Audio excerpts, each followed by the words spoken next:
Okay, P15, you've got a topic you have not been taught, so this is going to be tricky. So we've now got forces and matter. I will be teaching this to you once you've got through your mocks. The diagram shows an object submerged in water, so we're going to end up with water pressure. All right, so there's my object here. Label the force arrows acting on each of the four surfaces. So the important part is we just need to know that the force is always 90 degrees or normal to the surface. So if I've got a surface like that, do not be drawing an arrow like that. If it's like that, we're always going to make sure 90 degrees and then draw my arrow. So now I can go through here. I need a force there, 90 degrees to the surface there, 90 degrees to the surface there, 90 degrees to the surface there. Get your ruler and make sure if that is the surface or if that is the surface, that is 90 degrees. That is 90 degrees. Be careful with it. Okay, next one, the upwards force and the pressure on the bottom.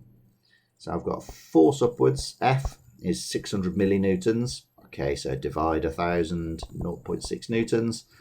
And the pressure on the bottom is 1.8. Now we've got a formula, PFA, so I learned Professional Football Association, but we've got PFA, and it says what's the total surface area on the bottom, so we want to work out A.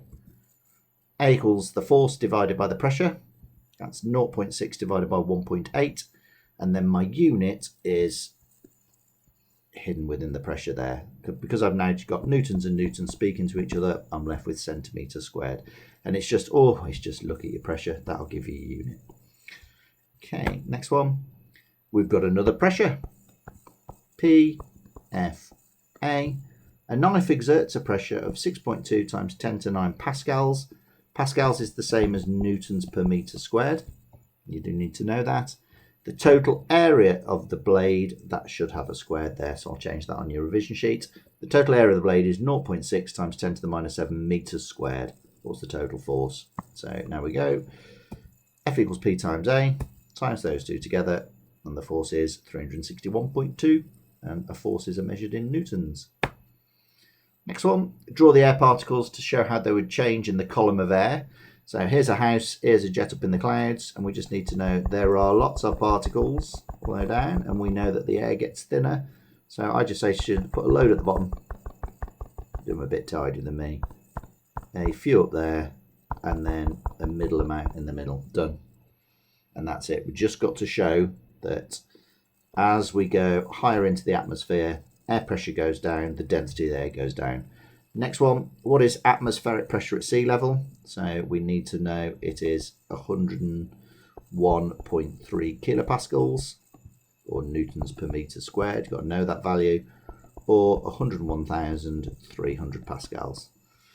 And then it says explain how pressure and density changes with increasing height. Now the explain says, tell us what's going on, but also why that's going on. So the answer to that, atmospheric pressure is one of those two numbers I've just told you.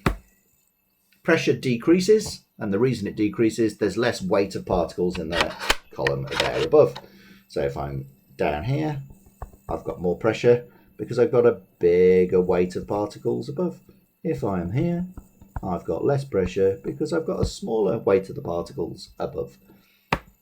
The density decreases, and then it's really important, we've got this idea of Dave's massive verruca.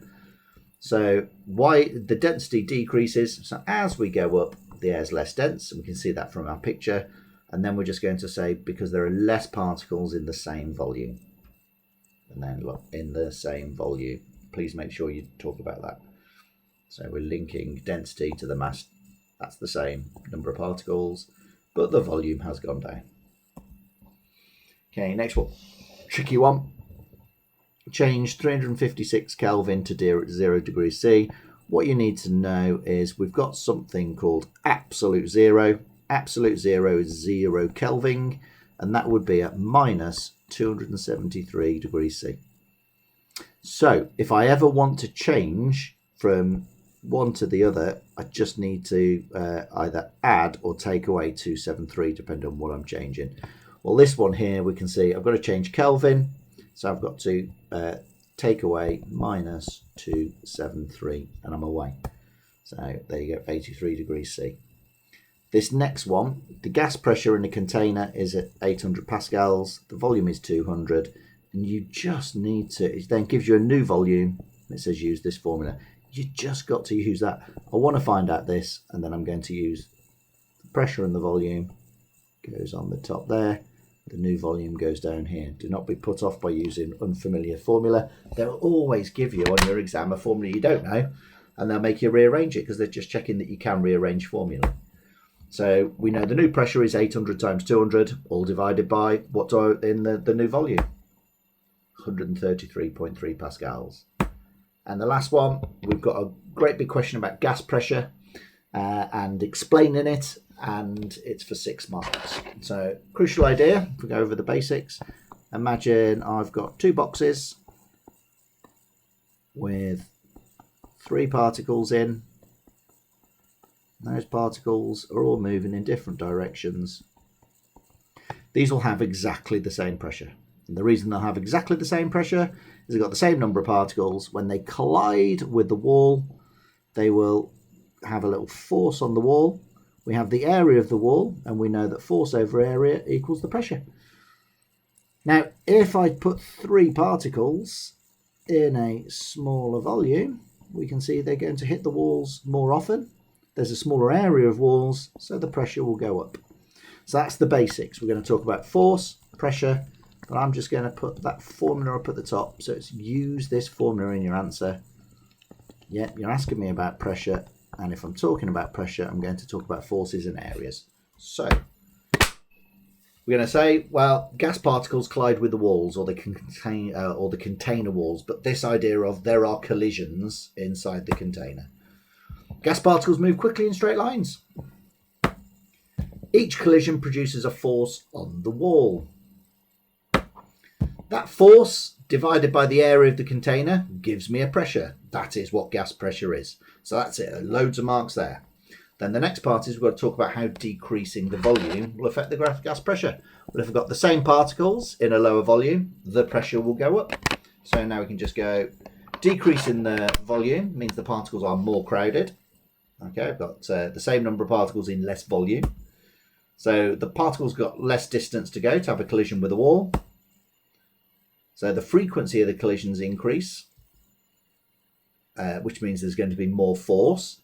The area of the walls has decreased, so the pressure's got to go up because the force has gone up, the area's gone down, and if I ever end up with a situation where I've got a number, let's call it P, and that one's gone up and that one's gone down, you can see, yeah, that's going to make the pressure go up massively. And I think that's it, but that's a tricky one to do in terms of 6 marks. That's it, all done. Cheers, guys.